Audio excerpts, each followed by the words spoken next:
But if they had to get 50 different approvals from 50 different states, you can forget it, because it's not possible to do, especially if you have some hostile. All you need is one hostile actor, and you wouldn't be able to do it.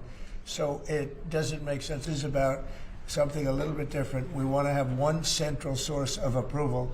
We have a big signing right now, and we have a tremendous industry where we're leading by a lot.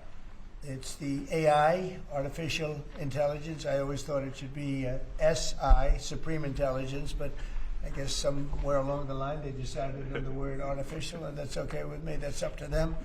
It's a massive industry. We're leading China. We're leading everybody by a tremendous amount. The electricity is being built by them in every plant. They're building the electricity. We're getting them rapid approvals. But they're spending trillions of dollars, and they can't. Basically, this has a couple of other things that are less important, but one of the things that it has is you have to have a central source of approval. When they need approvals on things, they have to come to one source. They can't go to California, New York, and various other places like Illinois with Pritzker, who's a totally unreasonable person. And they have to have, they're putting all this money in. It's a big part of the economy. And there's only going to be, I think, one winner here. I don't know if anybody agrees with that. I think most people agree, but there's only going to be one winner here, and that's probably going to be the U.S. or China.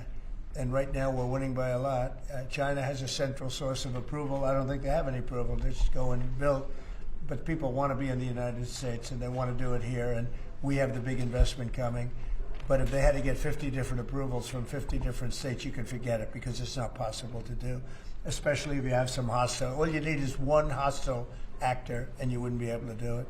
So it doesn't make sense. I didn't have to be briefed on this, by the way. This is real easy business. I mean, this is simple. We're taking in trillions of dollars. We're taking in tremendous amounts of countries, jobs, everything's coming in. Now, just to get off AI for a second, auto plants are being built at levels that we've just about never seen before. Our auto industry was decimated. 56% of our auto industry left our country over the years. It was at one point 100%, and then it got shriveled down, and really we lost a lot. And now, because of tariffs, which have been so incredible, we've taken in hundreds of billions of dollars, and we're bringing back our factories. We're bringing back everything. We've never been in a position like this. Our stock market today was, well, I saw it a few hours ago, but a few hours ago it was way up, and we hit a new high for the 52nd time in 10 months. We have an all-time high stock market, and it's all reasons. A big reason was the election November 5th, and another big reason, and maybe the biggest reason, but maybe not, because without the election this wouldn't have been done, because people don't know how to do it.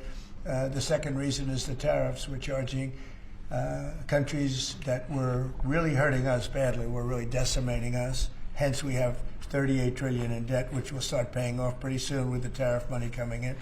But countries that were really decimating us use tariffs against us. Now we're using tariffs. All we want is fair. All we want is national security. It's given us great national security. I settled 8 wars, and numerous of them was because of trade and because of tariffs.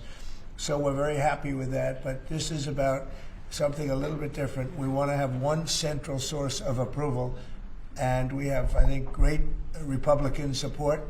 I think we probably have Democrat support too, because it's common sense. I mean, you can't go to, every time you make a change, and it could be a very reasonable change, you still won't get it approved if you have to go to 50 states.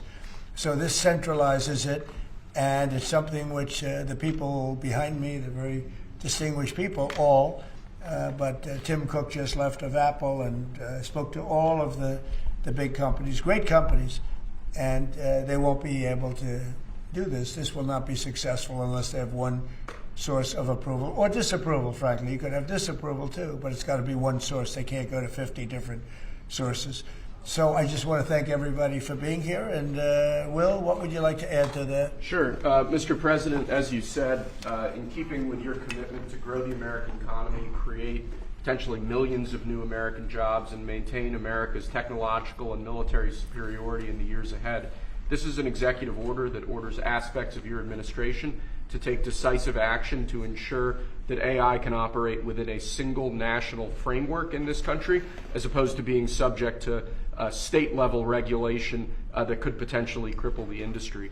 David Sachs, your AI and crypto czar, has been one of the key players and key authors behind this EO. He can give you more of the granular detail, but the big picture is that we're taking steps to ensure that AI operates under a single national standard so that we can reap the benefits that will come from it in terms of economic growth, job development, national security, and technological edge. And it's really the biggest industry that anybody's seen. I mean, it's taking off. And again, I believe there'll only be one country that really benefits, and it should be the United States. And it will be if we do this, if we're unified. We have to be unified.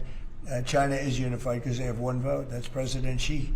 He says do it, and that's the end of that. You know, we have a different system, but we have a system that's good, but we only have a system that's good if it's smart. David Sachs, could you say a few words, please? Yes, sir. So as you pointed out, we have over 1,000 bills going through state legislatures right now to regulate AI. Over 100 of them have already passed. 25% of them are in California, New York, and Illinois. You've got 50 states running in 50 different directions. It just doesn't make sense. We're creating a confusing patchwork of regulation.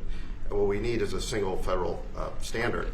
And that's what the CEO says, sir, is it basically states that the policy of your administration is to create that federal framework. We're going to work with Congress, like the chairman here of the Commerce Committee, Senator Cruz, and other members of Congress to define that framework. In the meantime, this EO gives your administration tools to push back on the most onerous and excessive state regulations. We're not going to push back on all of them. For example, kid safety, we're going to protect. We're not pushing back on that, but we're going to push back on the most onerous examples of state regulations, sir. So I spoke with other Republican senators, and we have great approval. I think I spoke to anybody that even had any question and seemed to have gotten approval. Ted Cruz has been a very strong advocate of this is common sense. I mean, I think it's nothing more than common sense. Please, Ted. Listen, this is the single most important economic question in the country and in the world. Who wins the race for AI? You look back to the 1990s, there was a similar inflection point with the beginning of the internet, the dawn of the internet, and Bill Clinton was president at the time. He signed an executive order, just like you're doing, that put into law a light touch regulatory approach to the internet. And the result was incredible economic growth and jobs in the United States. At the same time, the European Union took a very heavy-handed regulatory approach. Here's an amazing statistic, Mr. President. In 1993, the U.S. economies and Europe's economy were virtually identical in size. Today, America's economy is more than 50% larger than Europe's, and the two drivers of that are tech and the shale revolution. It transformed this country, and AI is the same thing. It's a race, and if China wins the race, whoever wins, the values of that country will affect all of AI. We don't want China's values of surveillance and centralized control by the communist government governing AI. We want American values of free speech, of individual liberty, of respecting the individual. So this executive order, I believe, is tremendously important. Thank you for your leadership. Well, thank you very much. And Scott, please. Yes, sir. This is pass-fail.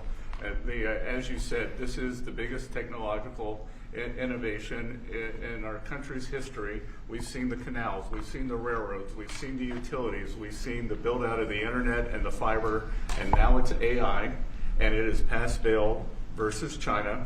We have the lead, we've got to maintain it, and it is also going to be the single biggest source of economic growth, but everything else we do. But with our defense, there's no use in having a golden dome if China's AI can get around it.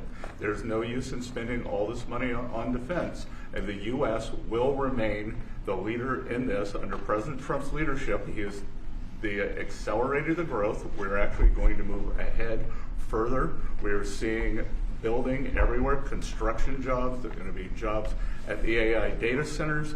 And most importantly, President Trump had the incredible idea to allow the companies to create their own power. And we are going to see soon that communities near AI facilities will have the same or lower electric costs than other communities, which is a great innovation. So this is an important document today.